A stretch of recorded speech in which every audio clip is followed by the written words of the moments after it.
Untuk 46 BC, apa yang Anda lihat dari 46 BC ini?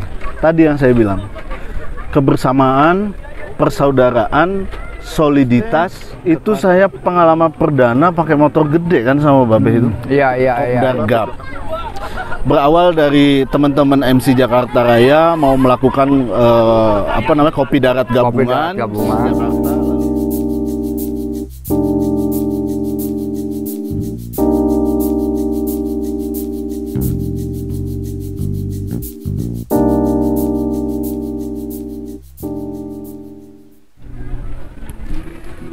Selamat pagi Bro Ensis. Kali ini kita bertemu dengan Ketua Umum SP Bank BNI, Bro Irfan Ferdiansah. Kita bincang-bincang soal 46 BC dan SP. Dan selain itu juga Bro Irfan anggota 46 BC juga ya, yang pernah juga ikut JN dan mensukseskan JN kita. Apa kabar Bro? Alhamdulillah Be. Alhamdulillah. Sehat.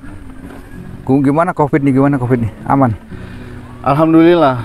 Sekarang kondisi di lingkungan keluarga besar BNI, kemarin saya terupdate info sudah benar-benar bisa terkendali dengan baik, Be. Alhamdulillah. Kemarin terakhir itu memang masih ada beberapa keluarga yang kena, itu nggak lebih dari 10 orang se-Indonesia.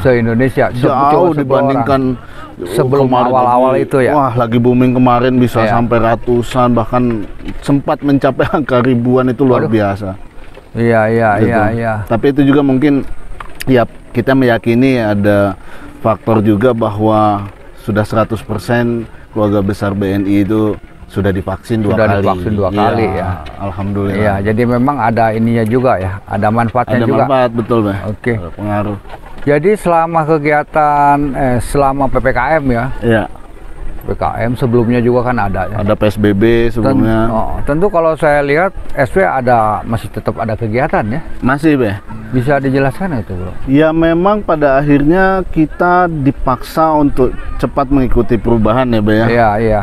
Saya ingat sekali setelah saya meneruskan tongkat estafet dari Babe, baik pada saat saya menjadi sekjen, kemudian saya jadi ketua umum, apa yang disampaikan Babe ke saya itu adalah harus pandai-pandai membaca perubahan zaman. Iya, ya, betul. Dan sekarang terbukti sekali bahwa pada saat kondisi pandemi kita memang dipaksa untuk benar-benar punya inisiasi dan harus benar-benar menyadari perubahan itu di depan mata gitu. Iya. Dan kita harus mengikuti perubahan itu sebelum kita ditelan sama perubahan itu sendiri. Betul. Jadi kegiatan-kegiatan kita akhirnya lebih banyak memang menggunakan sarana-sarana digital dan virtual, Be. Oke. Iya. Itu alat-alat itu alhamdulillah sudah lengkap ya di SP. Nah, inilah yang saya merasa sangat bersyukur dan berterima kasih karena di sini manajemen BNI, saya menjalani posisi sebagai ketua umum ini 3 dirut, Be. Oh, tiga dirut dari zaman Pak Baikuni, Pak Heri Sidarta, dan terakhir sekarang Pak Roy Ketumilaar. Manajemen sangat mensupport serikat pekerja, sehingga apa yang kita butuhkan dalam konteks kebutuhan biaya dan anggaran untuk melengkapi semua sarana itu memang benar-benar disupport penuh oleh manajemen. Jadi sarana, dengan kita juga memiliki rumah aspirasi untuk kegiatan-kegiatan virtual, itu boleh dibilang sudah sangat lengkap. Lengkap banget. Untuk itu ya, sekarang ini kan dalam COVID ini kan dibutuhkan tindakan-tindakan luar biasa ya, karena keadaan ini luar biasa. Betul.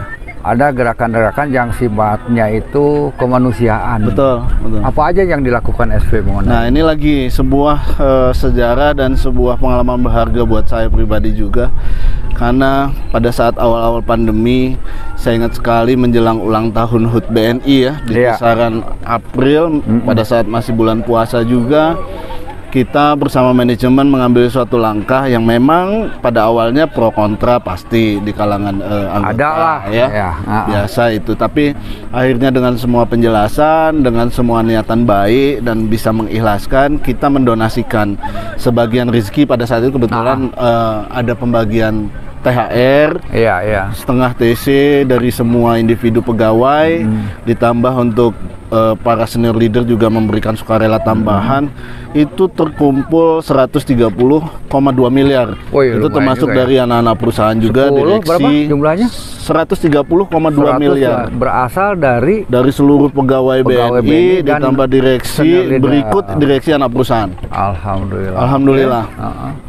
Dan dana itu memang kita lakukan untuk membantu menangani wabah COVID gitu ya. Penanggulangan dan pencegahan ya. Jadi kerjasamanya juga di awal dulu juga kita memberikan bantuan kepada Yayasan BUMN. Jadi Yayasan BUMN juga melakukan kegiatan kemanusiaan. Kita sumbangkan ke Yayasan BUMN itu 10 miliar pada saat itu.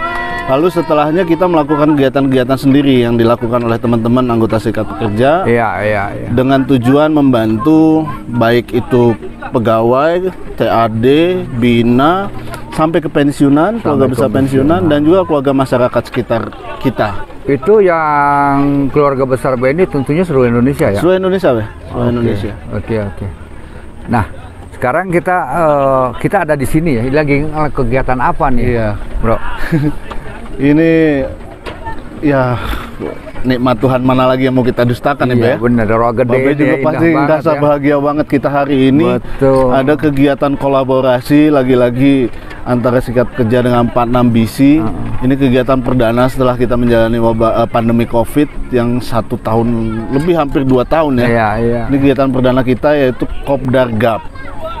Berawal dari teman-teman MC Jakarta Raya mau melakukan Kopi Darat Gabungan Jakarta, lalu saya mengajak panitia pada saat itu, yuk kita lengkapi dengan acara bantuan sosial, saya bilang kan. Kebetulan saat ini kita lagi menyalurkan 100.000 paket sembako di seluruh Indonesia. Nah, akhirnya kita mengalokasikan, ini bentuk kolaborasinya, dan lokasinya sangat luar biasa nih, Beh. Indah ya. Indah sekali. Ini kayaknya daerah baru ditata kayaknya. Setu Rawa Gede ya. Walaupun perjalanan ke sini cukup indah juga, Beh. Masih ekstrim. Tadi Pak Kadesnya bilang katanya jalannya mau diperlebar. Dan saya ingat tempat ini belum lama, mungkin saya pernah lihat juga di channel YouTube-nya Raffi Ahmad. Ini dikunjungi oleh Pak Menteri Pariwisata ya, Sandiaga Uno sama Raffi Ahmad, resmikan. Saya ingat sekali tempat ini memang. Dan mudah-mudahan ini bisa jadi objek wisata nasional ini nanti. Tapi mudah-mudahan juga alamnya nggak jadi rusak gitu gara-gara dijadiin wisata. Oke, itu naik motor ya? Itu sejak kapan hobi naik motor? Saya ini sebenarnya kalau ngomongin motor dari dulu zaman saya kecil, saya lebih ekstrim main motornya. Saya zaman SMP itu udah main motor, sebenarnya bukan motor trail. Saya dulu inget banget, saya punya motor TRS 150 Suzuki ya. Itu saya pakai buat ini, Beh. Jadi kalau di tempat sawah ada talut-talut kayak gitu, buat saya jumping-jumping tuh, Beh. Zaman SMP. Itu ya. Jadi hobi motor saya udah cukup lama, memang dari kecil. Kemudian waktu zaman kuliah saya main Vespa. Karena zamannya waktu itu itu waktu film Lupus, Beh. Film Lupus ya. Katanya sih dulu kalau mau main Vespa gitu dilirik cewek-cewek. Benar. Zamannya memang zaman film Lupus tuh. Nah, begitu masuk BNI saya lihat ada komunitas. Saya sebenarnya dulu ingat sekali tahun 2005, 2004 ya, zaman-zaman sistem Icon baru. Saya kebetulan masuk di tim. Saya dulu suka ikut ngumpul sama teman-teman motor di parkiran sebelah, terus jalan ke Parkir Timur Senayan, Beh. Iya, rasanya teman-teman itu yang ya termasuk juga cikal bakal para teman-teman yang dirikan Anabisi juga ya, di inisiasi Babe ya. Anak HTML segala macam biasanya situ ya.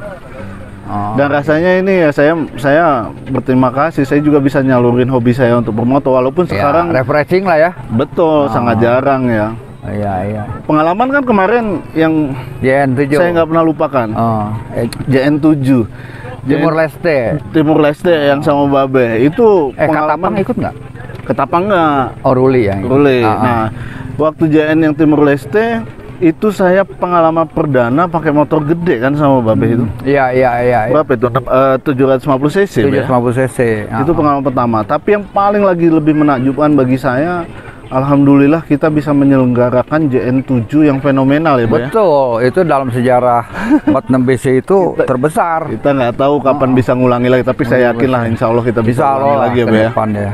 Bener. Peserta sampai ratusan, kita ngunjungi berapa wilayah gitu ya. Dan kita napatilas dari titik 0 sampai 1000 kilo ya. 1000 kilo. Anyar Panarukan ya, Be? Anyar Panarukan plus Bali. Plus Bali kita finish di Denpasar. 17 Agustusan upacara di BNI wilayah Denpasar. Wah, itu luar biasa itu. Ya, itu terkesan sekali ya. Ya, untungnya kegiatan-kegiatan JN itu dilakukan pada hari-hari besar ya. Iya, betul. Jadi memang ambil momen-momennya, Be, ya. Bukan hanya perjalanan yang kita nikmati, tapi juga ada rasa bangga terhadap negeri ini juga. Itu yang saya respect sama 46 BC sebagai suatu komunitas besar. Saya selalu bilang di teman-teman serikat pekerja, bahkan juga sama manajemen, saya selalu bilang bahwa komunitas 46 BC ini komunitas yang memang sudah engage ya, sudah ada, anggotanya besar dan heterogen. Karena dia bukan hanya pegawai BNI saja, tapi ada keluarga besar, bahkan nasabah kan baik di situ. Keluarga besar itu. Nah, saya respect bahwa inisiasi-inisiasi yang dilakukan oleh teman-teman 46 BC juga luar biasa. Sehingga kegiatannya lebih banyak memberikan manfaat juga banyak pihak, termasuk juga masyarakat. Memang harapan saya komunitas-komunitas yang lain juga bisa mengikuti 46 BC, melakukan hal-hal yang mudah-mudahan ya. Nah, sekarang sih sebenarnya kan ada paguyuban.com apa ya? Iya. Nah, mungkin itu disitulah mungkin SP harus lebih berperan ya untuk menyatukan paguyuban. Jadi paguyuban itu memang Human Capital menginginkan ada suatu wadah yang bisa menggabungkan semua komunitas. Dan di SP sendiri kita memang di akhir Desember 2017 dulu kita launching 46 All Community. Nah, kemarin kita baru diskusi lagi sama teman-teman Human Capital. Kita mau rebranding lagi paguyuban itu dengan naming, ya saya rasa mungkin lebih pas kalau kita menggunakan naming 46 Community. Jadi ada inisial 46 itu nggak boleh kita lepas lah ya. Karena tempat itulah kita mencari nafkah segala macam, bahkan membentuk budaya kita dari situ. Jadi itu nanti karena memang himbauan dari Kementerian BUMN juga untuk mewadahi teman-teman. Ada ya kaitan dengan wawasan kebangsaan. Betul, Be. Wawasan kebangsaan. Jadi talent, hobi, semua sarana difasilitasi, sehingga mereka bisa nyalurkan hobi dan talent teman-teman BNI gitu. Ngomong-ngomong, gabung 46 BC udah lama. Kalau secara formalnya penasbihannya saya ingat banget di Kobarnas Jogja, Be. Oh, Jogja ya. Itu 2017 Pak Bakun. Pertama saya baru jadi ketum. Itu saya diformalkan mendapatkan nomor register dan alhamdulillah saya bisa dapat nomor kehormatan 4646. Wih, mantap. Kebetulan belum ada yang punya waktu itu. Belum ada. Ada nomor bagus nih. Jadi 2017 itu saya kalau nggak salah kisaran bulan November apa Desember ya Kobarnas itu. Nah, itu saya mulai secara formal ditasbihkan sebagai anggota 46 Bikers. Nah, sekarang sebagai anggota 46 BC ya. Ini kita nyari bukan dari sisi sebagai ketum sebenarnya. Sebagai anggota 46 BC. Apa yang Anda lihat dari 46 BC ini? Tadi yang saya bilang, kebersamaan, persaudaraan, soliditas, kekompakan, hal-hal positif yang saya lihat teman-teman bisa membangun itu dan menjaga itu. Yang tadi saya bilang, Be, keanggotaan dengan latar belakang heterogen, berbagai usia, dari yang paling muda sampai yang sepuh, kemudian budaya, suku, ras ya pasti, agama, kemudian maaf bicara bahwa latar belakang sosial juga nggak sama. Betul. Ada yang mantan pejabat, ada yang memang lagi posisi pejabat, tapi ada teman-teman pelaksana, bahkan ada teman-teman outsourcing. Tapi pada saat di 46 BC lepas semua itu, Be. Betul. Kita semua sama. Guyupnya itu udah suasana keluarga. Nah, sekarang mungkin gini ya, Bro. Ini kan sesuatu, apalagi adanya COVID ini itu sangat berpengaruh sekali ke ke budaya, ke mental, segala macam. Ditambah lagi ada budaya digitalisasi ya. Dan ini tidak gampang untuk kita bersosialisasi. Ya. Dibutuhkan cara-cara tertentu ya. Terus sementara untuk namanya organisasi kan harus ada regenerasi. Nah, kita lagi mencari format. Kira-kira format kaderisasi apa yang bisa digunakan di sini? Di Empat Ambisi. Di Empat Ambisi. Saya rasa sih nggak berbeda jauh dengan organisasi seperti halnya juga Serikat Pekerja ya, Pak. Karena tapi saya melihat Empat Ambisi ini punya satu kesamaan bahwa mereka memiliki satu hobi yang sama. Iya. Ya, bermain dengan motor, ngulik motor, ngoprek motor gitu. Hobi yang sama. Tentunya tujuannya juga hanya satu, adalah bagaimana mereka bisa menyalurkan hobi mereka tadi gitu. Sehingga kalau bicara mengenai kaderisasi, dengan sering mengadakan kegiatan-kegiatan seperti ini, lalu memberikan ruang bagi teman-teman itu untuk bergantian mengelola, menjadi panitianya dan segala macam, itu akan menampilkan sosok-sosok generasi-generasi yang saya yakin nggak akan habis lah kalau di Empat Ambisi. Jadi makin sering kita melakukan event-event kebersamaan, dan itu juga bagian dari menjawab orang mulai worry kalau digital itu lebih banyak nanti selfish karena orang bermain dengan dunianya sendiri, Tapi Empat Ambisi memfasilitasi untuk jangan sampai kita kalah dengan kemajuan teknologi yang akhirnya tadi yang selfishnya itu loh. Dengan event-event kayak gini, saya rasa kita masih bisa menjaga lah ya, bersosialisasi, membangun kebersamaan gitu. Seiring berjalan juga membangun generasi lah, kaderisasi di Empat Ambisi ya. Itu yang namanya model Empat Ambisi. Suka nggak suka dengan SP itu memang ada tujuan berbeda karena ranahnya yang berbeda. Tetapi dari perbedaan ini tentunya tidak selamanya menjadikan benturan. Betul. Ada dialektika, ada gerakan sentrifugal di situ yang pada akhirnya kita bisa bersatu.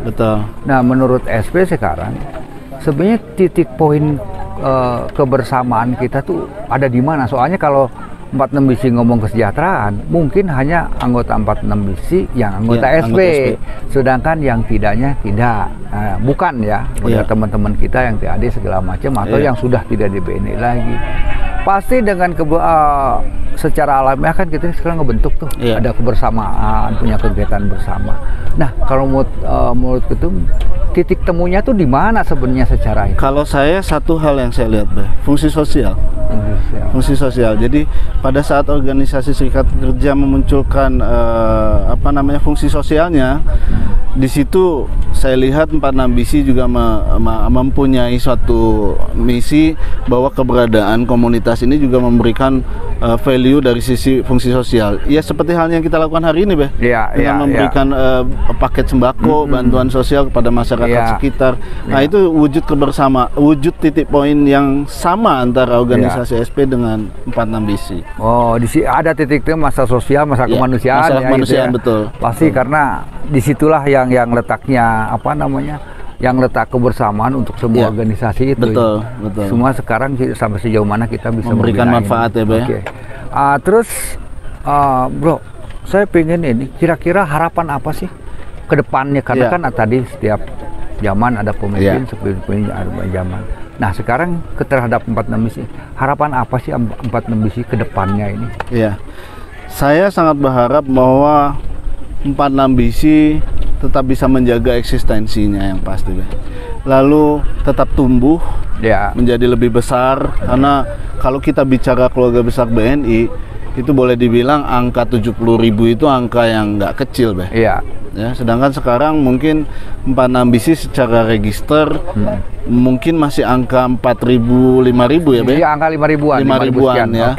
Artinya di situ masih sangat terbuka ruang untuk lebih memperbesar Empat Ambisi menjadi lebih dimiliki oleh keluarga besar BNI. Jadi menjaga tetap tumbuh kembangnya 46 BC, tetapi tidak lepas bahwa bagaimana dulu founder termasuk Babeh mendirikan 46 BC ada tujuan maksud. Nah itu yang harus terus dideliver ke generasi berikutnya. Jangan sampai mereka lupa dari tujuan maksud para pendiri membuat organisasi 46 BC ini. Itu harapan saya. Dan satu hal yang pasti, kolaborasi sama serikat pekerja. Harus itu ya, harus ada simbiosa mutualisme. Betul. Dan memang 46 BC keunikan itu justru didirikan oleh teman-teman yang sebenarnya itu bukan jajaran pejabat gitu. Waktu itu saya pun karena masih di MMC diajak-ajak dan saya baru terlibat tuh pada JN1. JN1 ya. Masih ketua DPD 10. Kebetulan kerjasama itu sebagai ketua DPD. SP. Dan kebenaran si pemimpin wilayahnya respon. Dilalahnya pesertanya dari wilayah 10. Tapi alhamdulillah bisa besar sampai sekarang. Karena yang mempersatukan itu saya rasa justru 46 BC itu bisa jauh lebih mempersatukan karena tadi ya memiliki ya sesuai dengan ininya 46 BC kan, satu jiwa, satu rasa gitu ya. Itu yang membuat mereka artinya berada dalam satu wadah yang tidak lagi lihat pangkat, jabatan ya, strata sosial gitu. Sedangkan mungkin di SP sendiri walaupun saya berharap juga bisa seperti itu, tapi kadang-kadang itu juga nggak bisa dilepasin, masih muncul gitu kan, Beh. Betul. Kita harus akui itu ya. Oke. Bro Ensis, kita kerja 46 BC bekerja sama dengan SP itu bukan sesuatu yang baru ya, bahkan sejak awal ya. Iya, betul. Mungkin kita ingat Sahur on the Road ya, itu asli. Ya, betul. Iya, itu asli kerjasama 46 BC dengan waktu itu BD Wilayah 10. Terus selama saya aktif di SP pun waktu itu saya sudah menjadi anggota 46 BC, sering melibatkan 46 BC untuk melakukan kegiatan kemanusiaan seperti misalnya banjir yang di daerah Dewata gitu ya, bencana alam di Padang, kemudian di banjir yang di Cikampek Karawang ya, kemudian di Bukit Tinggi dan segala macam. Jadi mungkin simbiosa ini ya tanpa harus saling melepaskan keberdikariannya, kita bisa bekerja sama. Karena biar gimana pun kita sesama insan BNI pasti punya kepentingan yang sama gitu ya. Oke, yang terakhir harapan untuk 46 BC apa tuh? Ya, pasti kepada Bro Ensis 46 BC, jaga selalu kekompakan, jaga selalu soliditas bersama, jaga marwah dari 46 BC itu sendiri. Ingat, 46 BC sudah punya nama, sudah punya label di Indonesia. Saya meyakini itu. Sehingga bagaimana kita menjaga supaya nama baik 46 BC ini seiring sejalan juga menjaga nama baik SP, menjaga nama baik BNI. Jadi harapannya kita sama-sama terus menjaga nama baik kita semua. Menjaga soliditas ya. Dan kita ingat bahwa kita adalah insan BNI. 46 ya. Oke, Bro Ensis, tidak terasa waktu sudah hampir sore. Terima kasih atas saya juga waktunya. Terima kasih Babe Agus. Mudah-mudahan kita nanti bisa ngobrol lebih panjang lagi ya di luar ini yang mungkin harus lebih spiritnya lagi ya. Supaya kita bisa saling sharing untuk kemajuan 46 BC khususnya, umumnya juga SP dan umumnya juga insan BNI. Amin. Oke, yang terakhir mari kita salam 46 BC. 46 BC, satu jiwa, satu rasa, satu aspal. Salam integritas. Terima kasih.